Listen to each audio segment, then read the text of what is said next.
রেখেছি। এখন যদি শুধু আল্লাহ শব্দের উপরে কথা বলা হয় আর কোরআন থেকে দলিল দেওয়া হয় আমার আল্লাহ কেমন, আমার আল্লাহ কতটা শুনতে পায়, তার জাত, তার সিফাত, তার ক্ষমতা, সব কথা বলতে গেলে অনেক লম্বা হয়ে যাবে। এই পর্যন্তই ছেড়ে দিলাম আল্লাহর ব্যাপারে। খালি ছোট্ট একটা উদাহরণ দিব, উদাহরণটা মন দিয়ে শুনবেন। ওঠাউঠি করিয়েন না, যে কটা লোক আছেন। খুব ভালো লাগছে আজকে, কতটা ভালো লাগছে আপনাদেরকে আমি আমার বুকের ভাষা বুঝাতে পারছি না। গল্পটা আপনারা শুনেছেন, ইউটিউবে শুনে থাকবেন। আবার একবার বলছি, এক বাদশার অসুখ হয়েছে, মনোরোগ। গল্প এটা, আবার বুখারী মুসলিম বলবেন না। ওর মনে শান্তি নাই। আর সারা পৃথিবীর যত বড় বড় ডাক্তারখানা ছিল, আমেরিকা, সিঙ্গাপুর থেকে নিয়ে ইংল্যান্ড পর্যন্ত চেক আপ করে চলে এলো, সবাই বলছে কোনো রোগ নাই। ডাক্তার রোগ ধরতে পারছে না, তো ও এবারে মৌলবীর কাছে যাবে। তো বাদশাহ বসে আছে, আর হাই রোড একটা মৌলানা সাহেব যাচ্ছে। এই মৌলানাকে ডেকে নিয়ে, এই তো সৈন্যকে বলল, এসে বলল যে স্যার এই ব্যাপার, হুজুর সারা দুনিয়ার কোনো ডাক্তারকে বাদ দিইনি, পৃথিবীর বড় বড় ডাক্তারকে দেখিয়েছি, সবাই বলছে কোনো রোগ নাই, খালি মন আমার শান্তি হয় না। মৌলানা সাহেব তখন বলছে কি, বিসমিল্লাহির রহমানির রহিম, আলা বিযিকরিল্লাহি তাতমাইন্নুল কুলুব।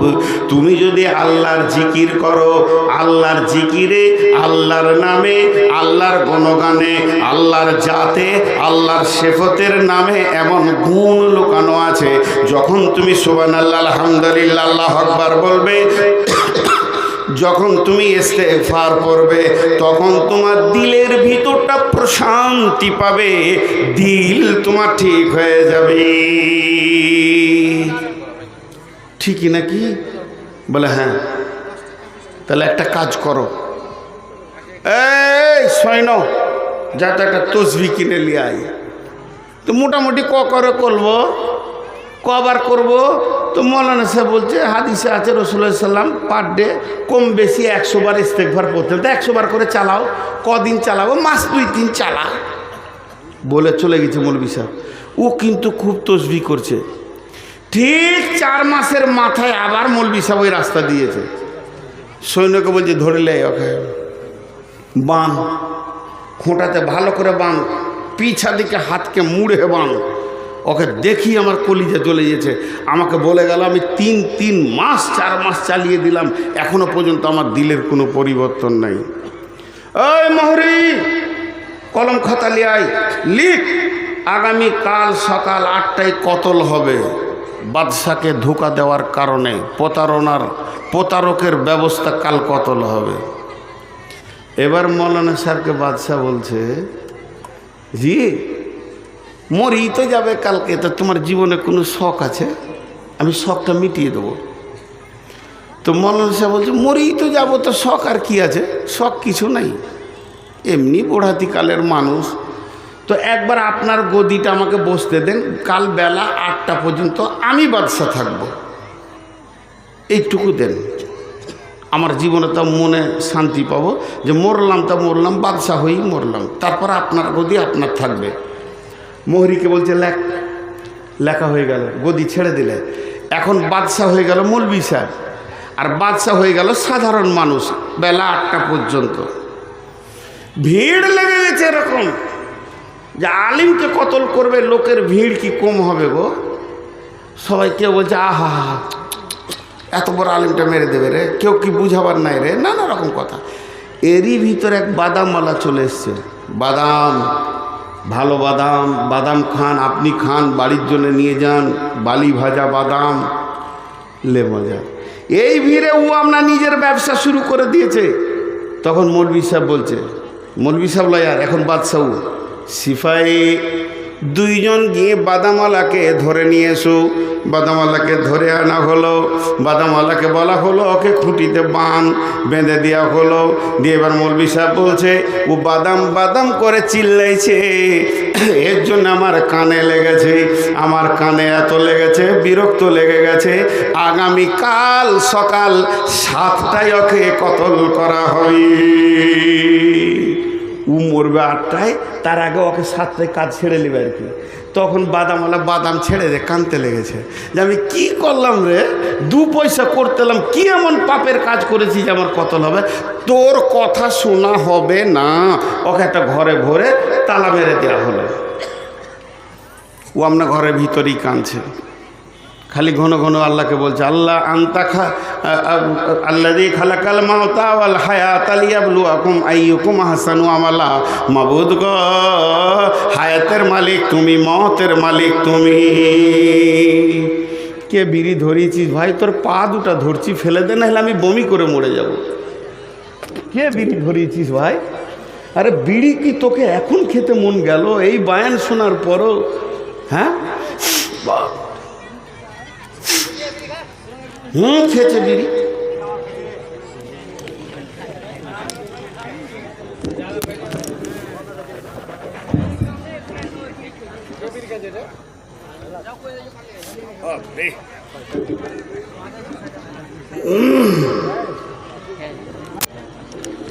তো বাদামওয়ালা কাঁদছে, বাসু ঘরে তালা মারা কাঁদছে,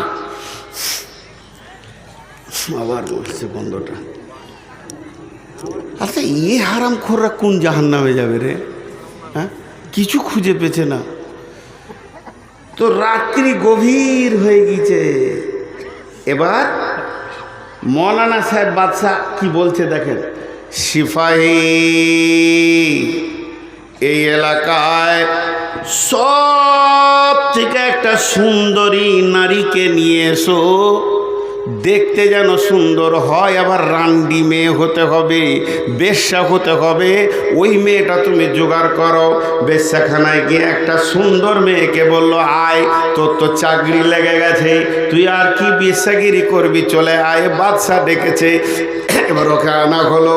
মৌলানা সাহেব বলছে, ওরে বেশ্যা রে, এই ঘরে একটা লোক ভরা আছে, ওই লোকটাকে কাল সকালে কতল করব বলে ভরে দেওয়া হয়েছে, তোকে একবার ওর সঙ্গে আজকে রাতে মিলে যেতে হবে।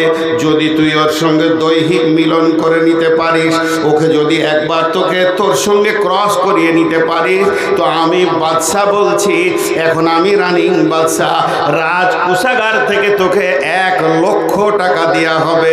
মেয়েটা তো খুশিতে আনন্দ, ওরে বাবারে, এত বড় সুযোগ তো জীবনে পাইনি, একবার মিলবে 1 লক্ষ টাকা। মেয়েটা ভিতরে ঢুকে গেল।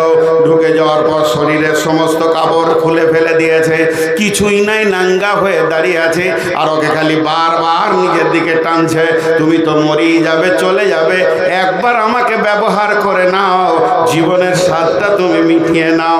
কিন্তু না, চোখের পানিতে অঝর নয়নে শুধু কাঁদতে রয়েছে।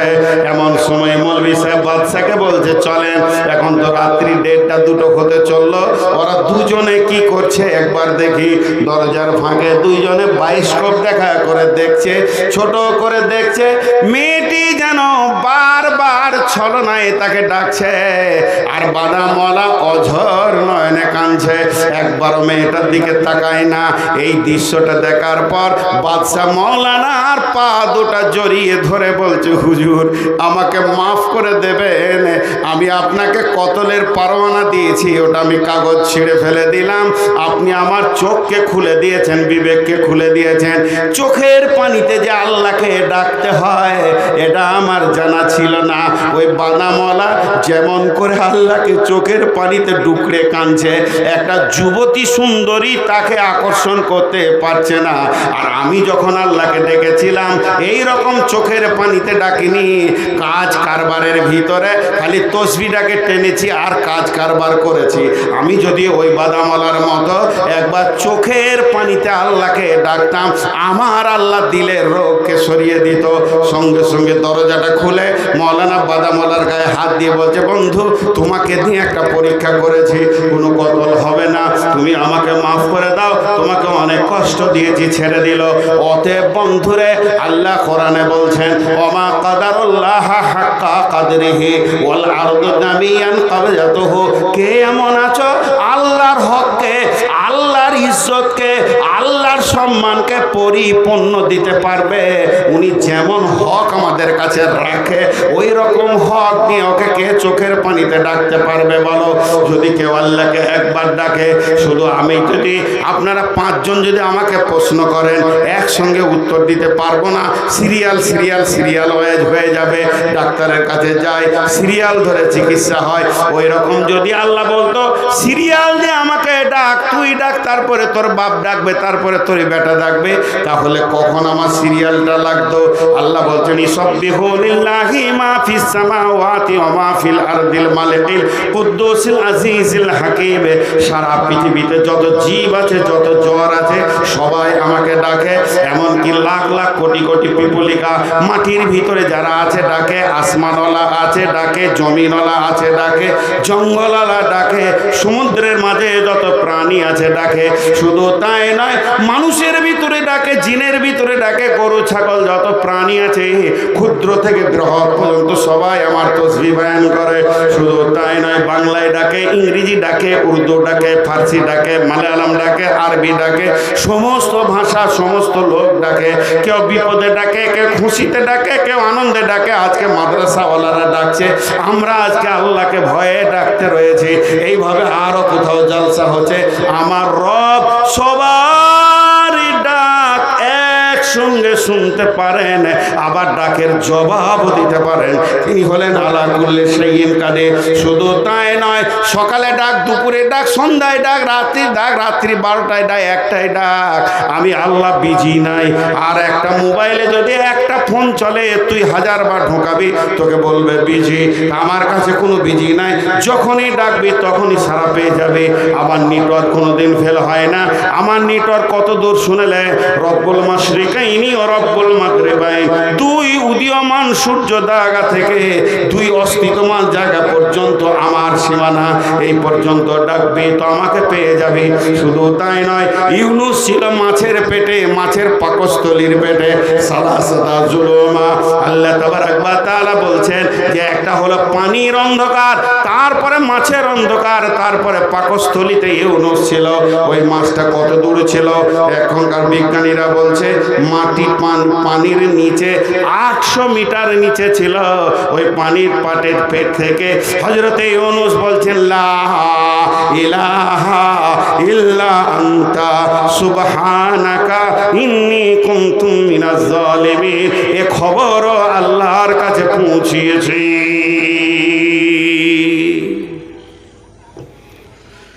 বিস্তারিত শুধু আল্লাহর পরিচয় দিতে গেলে পাগলা হয়ে যাবে মাথাটা। রাত্রি 12টায় জালসা শেষ হবে, বাড়িতে গিয়ে দেখবেন মা ঘুমিয়ে আছে, খালি মশারিটা তুলে বলবেন মা, মারবে গালে চর, ক্লান্ত হয়ে ঘুমাচ্ছি তো মা। আর না হলে সকালে ডাকবেন মা, মা কি বলবে, কিরে বেটা, মা কি বেটা, মা কি বেটা, মা কি বেটা, মা কি বেটা, মা। এবার লাঠি ধরবে, বিরক্ত করতে এসছিস, বলছি কি বেটা, তো বিরক্ত করতে। 20 বার মাকে মা বললে মা লোড নিবে না। আল্লাহ বলছে চলে আয়, এখানে আমাকে বল, সারা দিন বল, আমি জবাব দিতে থাকবো, আমার বিরক্তি নাই। এই আল্লাহর উপরে ঈমান, ওয়াল ইয়াউমিল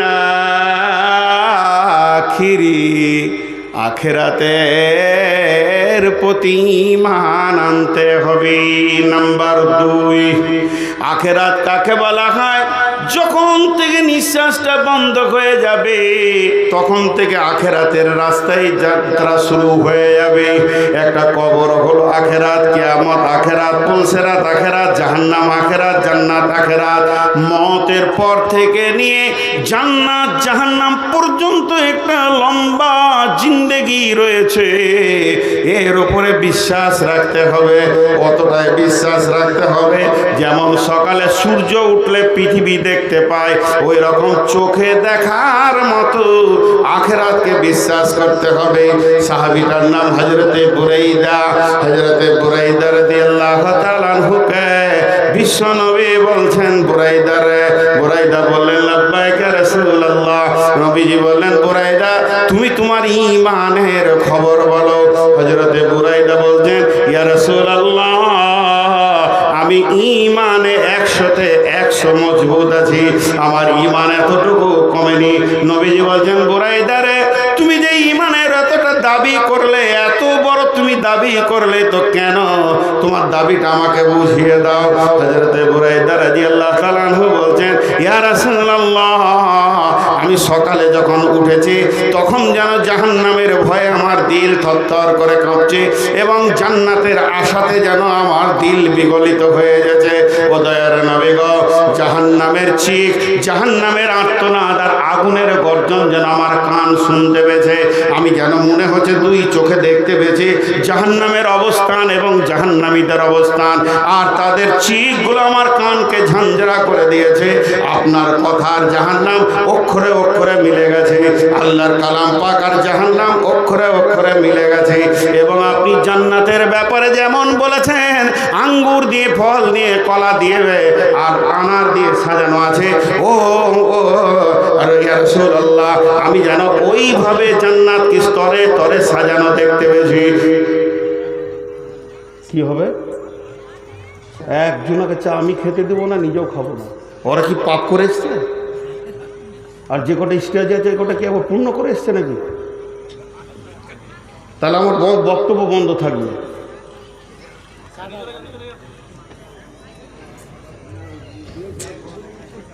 এখানে চা খাবে আর জাহান্নামের বায়ন চলছে, আমি এগুলো নিতে পারি না, এই জন্য আমাকেও কেউ নেয় না।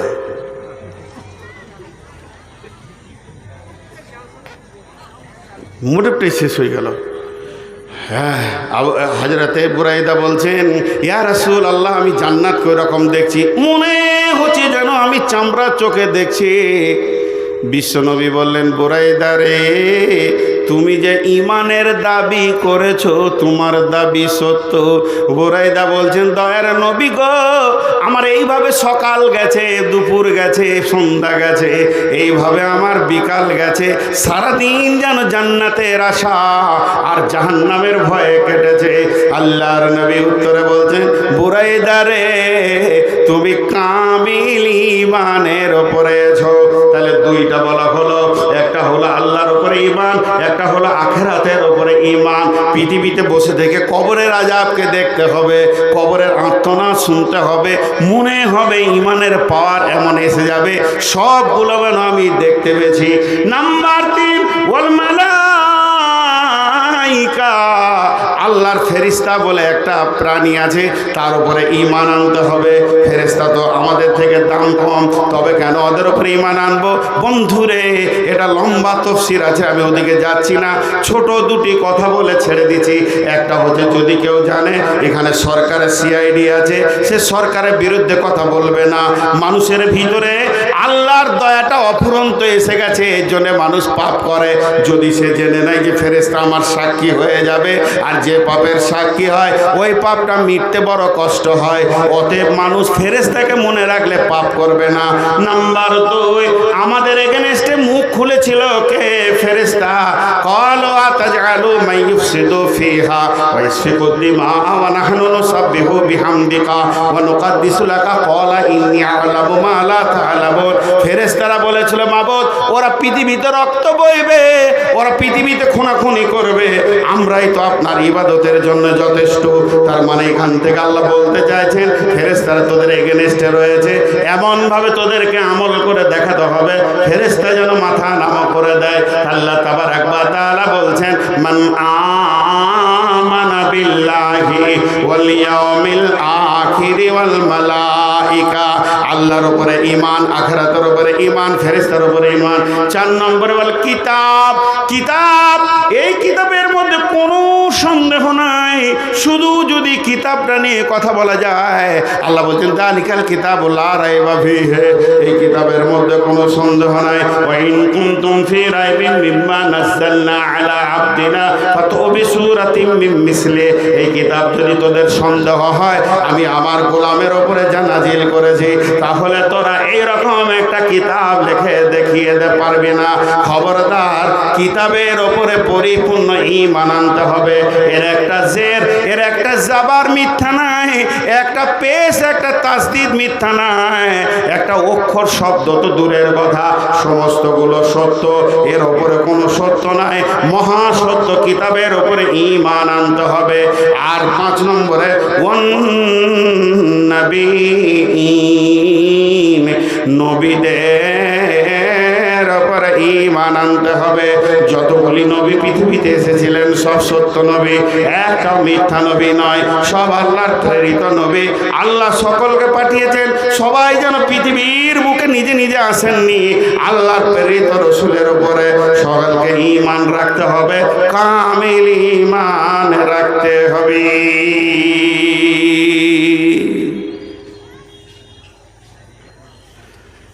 জি, আমরা তো মুসলমান মুমিন। এখন যদি জিজ্ঞেস করি রাসূলুল্লাহ সাল্লাল্লাহু আলাইহি ওয়াসাল্লাম সত্য না মিথ্যা, সবাই বলবে সত্য। সেই যুগে কাফের উমাইয়া উটকে খেতে দিচ্ছে, আর উটের পিঠে এমনি করে মারছে, থাবা মারছে। আর রাসূলুল্লাহ সাল্লাল্লাহু আলাইহি ওয়াসাল্লাম রাস্তায় হেঁটে যাচ্ছে, তো উমাইয়া বলছে, এই বেটা মুহাম্মদ, তোকে এই উটে চেপে হত্যা করব। আল্লাহ রসুল বেশি লম্বা চড়া উঁচু নিচু কিছু কথা বলেননি, মিষ্টি মানুষ ছিলেন। হালকা করে বলল, বেটা আগামী দিনে তুই মরবি। বাস, উটকে খেতে টেতে দিয়ে বাড়িতে গিয়ে খেতে বসছে, তো মনে হচ্ছে 7 কালের রোগা খেয়েছে। বিবি বলছে, কি হলো যে তোমাকে দেখে রোগা রোগা লাগছে, যে তোমার চেহারাটা অস্বাভাবিক লাগছে। যে বলছে, বলিস না রে, ওই মোহাম্মদকে বললাম যে উঠে চেপে মারবো, তো পাল্টা বললে যে আগামী তুই মরবি। তো কাফের মুশরিকা মেয়ে কি বলছে দেখেন, ঈমান নাই, সে বলছে ও আর মুখে মিথ্যা বের হয় না, তোমার আর উপায় নাই। তাহলে রসুলকে কত বিশ্বাস ছিল, কিন্তু হিংসাই মানতে পারেনি। তাহলে কটা জিনিসের উপর ঈমান আনতে হবে? আল্লাহর উপরে ঈমান, আখিরাতের উপরে ঈমান, ফেরেশতার উপরে ঈমান, কিতাবের উপরে ঈমান, নবীদের উপরে ঈমান। আমল করতে হবে 5টা। ওয়াতাল মাল, এটা শেষে বলবো, এটা জমায় রাখলাম। 6 নম্বরটা জমায় রাখলাম। 7 নম্বরে ওয়াকামাস সালাতা ওয়াতাজ যাকাতা ওয়াকামাস সালাতা ওয়াতাজ যাকাতা ওয়াল মুফুনা বিআহদিহিম ইযা আহাদু ওয়াস-সাবিরিনা ফিল বাসাই ওয়াদ-দারাই ওয়া হিনাল বাস উলাইকাল্লাযীনা সাদাকু ওয়া উলাইকা হুমুল মুত্তাকুন। আল্লাহ তাবারাক ওয়া তাআলা বলছেন, ওয়াতাল মাল, 6 নম্বরে তোদেরকে মাল দান করতে হবে। এটা ব্যাখ্যা করলাম না। তারপরে বলছেন সালাত আদায় করতে হবে। ও আকামাস সালাতা, খবরদার তোরা বেনামাজি হস না। যদি জান্নাতে যেতে চাস, ডান হাতে সার্টিফিকেট নিতে চাস, আর মুত্তাকি হতে চাস, খবরদার সালাত আদায় ছাড়বি না। ওয়াতাজ যাকাতা, যদি তোদের মাল বেশি হয় তো যাকাত দিতে হবে। তারপরে নম্বরে বলছেন ওয়াল মুফুনা বিআহদিহিম ইযা আহাদু, যখন তুমি কার সঙ্গে কোনো চুক্তিতে আবদ্ধ হবে, কোন ওয়াদা করবে, তখন ওয়াদাকে পুরা করতে হবে। ওয়াল মুফুনা বিআহদিহিম ইযা আহাদু ওয়াস-সাবিরিনা ফিল বাসাই ওয়াদ-দারাই ওয়া হিনাল বাস, এবং বিপদে আপদে জিহাদের ময়দানে ধৈর্য ধারণ করতে হবে। তাহলে 5 5 10টা হয়ে গেল। তাহলে 1 নম্বরে মাল দান করতে হবে। মুসলমান মাল ওই জায়গায় দান করবে। আমাদের ধারণা হচ্ছে যার মাল বেশি তার দান বেশি, কিন্তু কোরআন বলছে না, যার ঈমান বেশি তার দান বেশি, যার ঈমান বেশি তার দান বেশি। মাঝে একটা 30 সেকেন্ডে কথা বলছি। আমি মাদ্রাসার ফসল, মাদ্রাসা থেকে জন্ম নিয়েছি। কালেকশন আমি শেষে করব। এখন মালের কথা বলছি মানে আপনারা ধরবেন না যে কালেকশন করছে, আমাকে তফসিরটা করতে দেন। আল্লাহর রাস্তে বলছি, কেউ উঠবেন না। 5 মিনিট কালেকশন যথেষ্ট, আপনারা উঠবেন না আল্লাহর রাস্তে বলেন ইনশাআল্লাহ। মা বোনের আর 5টা 10টা মিনিট দেন, বেশি টাইম আপনাদের কাছে আর নিব না। উঠতে মানা করলি আবার উঠছে, কোন বিপদ করলাম। উঠিয়েন না ভাই আমার, মা বোন খুব অল্প সময় দেন, বহুত সময় দিয়েছেন। এবার 1 নম্বরে 5টা আমল করতে হবে। 1 নম্বরে হলো মাল দান করো। ইসলামের যেখানেই কাজে লাগবে কোরআন যেখানে তোমাকে মাল দিতে বলেছে, জাবিল কুরবা ওয়াল ইয়াতামা ওয়াল মাসাকিনা ওয়াবনাস সাবিলি ওয়াসাইলিনা ওয়া ফির রিকাব, মালটা এই 6 জায়গায় তুমি দান করো। অতএব তুমি মাল দান করবে। আর তারপর ওয়াকামাস সালাতা, 7 নম্বরে তুমি নামাজ আদায় করবে। বেনামাজি মুমিন হতে পারে না, মুমিন কোনোদিন বেনামাজি হতে পারে না। ওয়াকামাস সালাতা ওয়া আতাজ যাকাতা, মাল বেশি হলে তোমাকে যাকাত দিতে হবে। 9 নম্বরে ওয়াল মুফুনা বিআহদিহিম ইযা আহাদু, কাউকে দেখা করার কথা বলেছো, কাউকে কোনো টাকা দেওয়ার ওয়াদা করেছো, মাদ্রাসাকে 10,000 দেওয়া ওয়াদা করেছো, কাউকে বলেছো বন্ধু তোমাকে বিকালে দেখা করব, কাউকে বলেছো তুমি 200 টাকা পাও পরশু দিন নিয়ে নাও। আমার আল্লাহ বলছেন যখন তুমি কোনো ওয়াদাতে আবদ্ধ হয়ে যাবে তখন তুমি ওয়াদা ফেল করবে না। মুসলমানের গর্দন চলে যাবে এটা আসান, কিন্তু মুসলমান ওয়াদা ফেল করতে পারে না। আর 10 নম্বরে হলো ওয়াসাবিরিনা ফিল বাসাই ওয়াদ-দারাই ওয়া হিনাল বাস, বিপদ আপদ তোমার চড়াই উতরাই যেমন হোক না কেন এবং জিহাদের ময়দান হোক না কেন তুমি ধৈর্য ধারণ করবে। তাহলে এবার 10টা গুনিয়ে দি। মান আমানা বিল্লাহি ওয়াল ইয়াউমিল আখিরি ওয়াল মালাইকাতি ওয়াল কিতাবি ওয়ান নাবিয়িন ওয়া আতাল মালা আলা হুব্বিহি দাবিল কুরবা ওয়াল ইয়াতামা ওয়াল মাসাকিনা ওয়া ইবনাস সাবিলি ওয়াস সাইলিনা ফির রিকাব ওয়া আকামাস সালাতা ওয়া আতাজ যাকাতা ওয়াল মুফুনা বিআহদিহিম ইযা আহাদু ওয়াস সাবিরিনা ফিল বাসাই ওয়াদ দারাই ওয়া হিনাল বাস, উলাইকাল্লাযীনা সাদাকু ওয়া উলাইকা হুমুল মুত্তাকুন। আল্লাহ বলছে যারা আল্লাহর উপরে ঈমান থাকবে, আখিরাতের উপরে ঈমান থাকবে, ফেরেশতার উপরে ঈমান থাকবে, আর কিতাবের উপরে ঈমান থাকবে, নবীদের উপরে ঈমান থাকবে, ওই লোকটা মাল দান করবে, ওই লোকটা নামাজ পড়বে, ওই লোকটা যাকাত দেবে এবং ওই লোকটা ওয়াদা পূরণ করবে, আর ওই লোকটা বিপদ আপদে ধৈর্য ধারণ করবে। আমার রব বলছে সারা বিশ্ব যদি তোকে বেঈমান বলে আমি আল্লাহ বলছি তোরাই হলি প্রকৃত সত্য এবং তোরাই হচ্ছিস মুত্তাকি।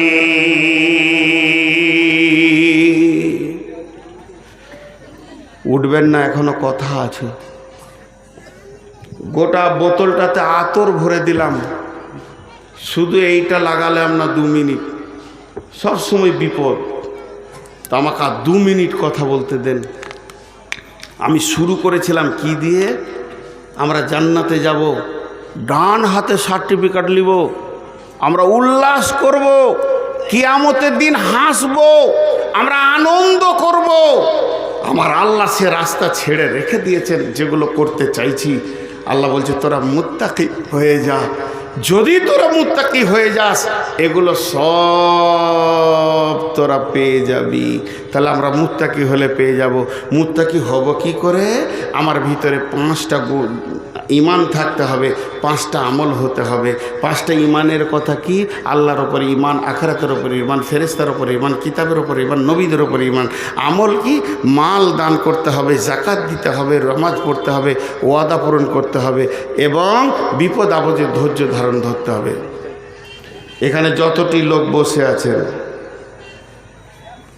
কেটে কেটে বলছি, আমি নূর মোহাম্মদ আপনাদের আজকে মেহমান। আমার পরিচয় নেন, আমি আল্লাহর গোলাম, রসুলের উম্মত, এই পৃথিবীর বুকে একজন নগণ্য যার কোনো মূল্য নাই। তবে এই চেয়ারটা কেন দিয়েছে আল্লাহ আমি জানি না। হাত দুটি ধরে বলছি, সকলে 10টা মিনিট উঠবেন না। 10টা মিনিট আমি টাইম নিয়েছি। আপনি ঘড়ি দেখলেন, আমিও ঘড়ি দেখে নিচ্ছি।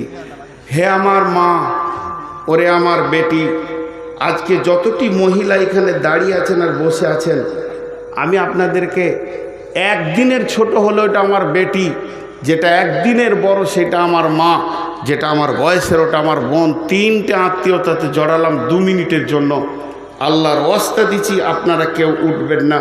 আল্লাহর ওয়াস্তা দিচ্ছি, মানুষের লয়। আমি 5টা কথা বলবো কালেকশনের ওপরে, এটা একটু ধৈর্য ধরে শুনবেন। হজরতে রাসূলুল্লাহ সাল্লামের কাছে একটা সাহাবী এলো, বলে ইয়া রাসূলুল্লাহ কিছু দেন। বলে ওসমানের কাছে যাও। তো ওসমান ওর বিবিকে বকছে, দুটো প্রদীপ জ্বেলেছে তার জন্যে। তো ও মনে মনে ভাবছে যার ঘরে দুটো প্রদীপ জ্বললে বউকে গাল দেয় সে আবার দান করবে। তো পরবর্তীকালে ওকে এক গাদা মাল দিল। তো ওই লোকটা প্রশ্ন করলো, আমিরুল মুমিনিন আপনি মালের জন্য বউকে বকছেন, দুটো প্রদীপ জ্বালার কারণে এত মাল দিলেন কেন? তো উনি উত্তরে বলেছিলেন তোমার আখেরাতের জ্ঞান আছে তো? হ্যাঁ। বলে স্বচ্ছ নাই, পরিষ্কার করে নাও।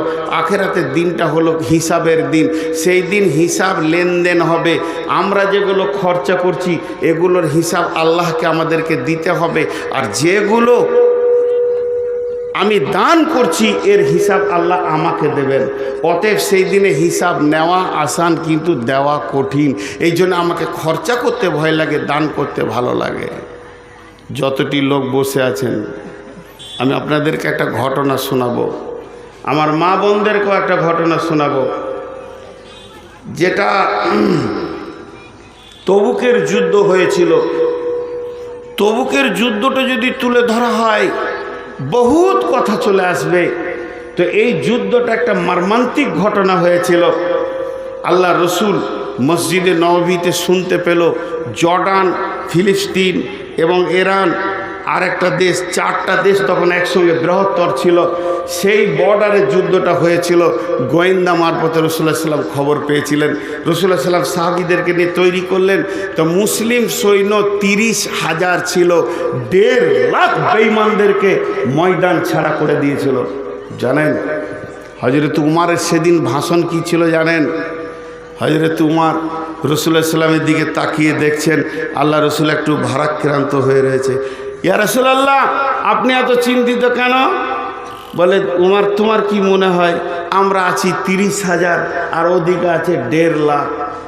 হযরত উমার বলেছিলেন ইয়া রাসূলুল্লাহ আপনি চিন্তা করিয়েন না, মনোবল দেওয়ার জন্য বলেছিলেন ইয়া রাসূলুল্লাহ আমি একাই 1.5 লাখকে দেখে নেব। কারণ যার দিলে আল্লাহ আছে সে জীবিত, যার দিলে আল্লাহ নাই সে মুর্দা। আমি একটা হুঙ্কার মারব বাঘের মতো, 1.5 লাখ ভেড়া ময়দান ছেড়ে দিয়ে তারা চলে যাবে। এরকম মুসলিম সৈন্যরা সেদিন সেজেছিলেন। কিন্তু বন্ধুরে যখন নবীজির কাছে খবর এলো যে তবুকের অভিযান শুরু করতে হবে, যেহেতু বাদশাহ হিরাকাল সে একজন বড় বাদশাহ, সারা বিশ্বে দাদাগিরি করছে, শুধু এই দেশকে জয় করছে, ওই দেশকে মারছে, একে কাটছে, যেমন বর্তমানে আমেরিকা করছে, সারা দুনিয়াকে জালিয়াতি করে রেখেছে। ওই রকম বাদশাহ হেরাকেল এমন অবস্থা করে রেখেছে, এমন সময় বাদশাহ হেরাকেল শুনছে যে মক্কা মদিনায় একটা শক্তি উঠেছে, তত্তর করে এই শক্তিটা যদি না দাবাতে পারো তাহলে বাদশাহ রে তোমার গদি চলে যাবে। এর মাথাটা তখন কাজ করছে। ওই ওখানে কে নেতৃত্ব দিয়েছে? বলে যে নেতৃত্ব দিয়েছে তার নাম হচ্ছে নবী মুহাম্মদ রাসূলুল্লাহ সাল্লাল্লাহু আলাইহি সাল্লাম। হতভাগা তুই জানিস না কোন পাওয়ারের মাল 11 লাখ ভোল্টের তারে তুই হাত দিতে গেছিস। হতভাগা এবার এদিকে খেয়াল পড়ে গেল। আর গোয়েন্দা মারফতে বিশ্বনবী খবর পেয়ে গেলেন তবুকের অভিযান শুরু করতে হবে। সৈন্যদেরকে বলতে সাজো, সৈন্য সাজো, রেডি হও। বিশ্ব মুসলিমদেরকে পৃথিবী থেকে উড়িয়ে দেওয়ার জন্য বেঈমানরা মাথা ছাড়া দিয়েছে। সমস্ত সৈন্য দল সেদিন উঠে গেল। ইয়া রাসূলুল্লাহ কি লাগবে বলেন, কি চাই? জান চাই না মাল চাই? যা চাইবেন তাই দিব। আল্লাহর নবী বললেন তোমরা রেডি হয়ে যাও। হযরত বেলালকে বললেন তুমি এলান করে দাও তবুকের অভিযানের জন্য মাল জমা করতে হবে। যখন এলান হয়ে গেল, ও মদিনার আনসার মুহাজিরেরা, ও মদিনার আনসার মুহাজিরেরা, তোমরা কান করে শোনো, আমাদেরকে এখন অভিযানে বেরিয়ে যেতে হবে। বাইতুল মালে কিছুই নাই, অস্ত্র শস্ত্র কিছু নাই, যার কাছে যা মাল আছে মসজিদে নববীতে জমা করে দেন। আল্লাহ রসুল 3 ধরনের কালেকশন করেছেন। কখনো লোক পাঠিয়ে কালেকশন করেছেন, কখনো চাদর ঘুরিয়ে কালেকশন করেছেন, কখনো যে দান করবে তাকে কাছে ডেকে নিয়েছেন। ও আমার বন্ধু, এটা ছিল তবুকের অভিযানে। বিশ্ব নবী যখন এলানটা করে দিল, মদিনা আর আনসার মহাজেরেরা বিশ্ব নবী এলানটা করেননি, বিশ্ব নবীর তরফ থেকে এলানটা হয়েছিল। মদিনার মেয়েরা তখন ভিড় লাগিয়ে দিল, একদিকে পুরুষের ভিড়, একদিকে মেয়েদের ভিড়। মেয়েরা নিজের নাকের কানের হাতে পায়ে যা ছিল খুলে দিয়ে, ইয়া রাসূলুল্লাহ, আমরা চাই আল্লাহর দ্বীনকে, আমরা চাই কোরআনকে, আমরা গলায় কানে কিছুই চাই না, এর মতো অলংকার আর পৃথিবীতে কিছু নাই। ইয়া রাসূলুল্লাহ, আপনি রেডি হয়ে যান। পুরুষের একদিকে ভিড় পড়ে গেছে, ইয়া রাসূলুল্লাহ এটা আমার মাল, ইয়া রাসূলুল্লাহ এটা আমার মাল। মালের ঢেরি হতে লাগলো, যেন একটা রোডে অ্যাক্সিডেন্ট হলে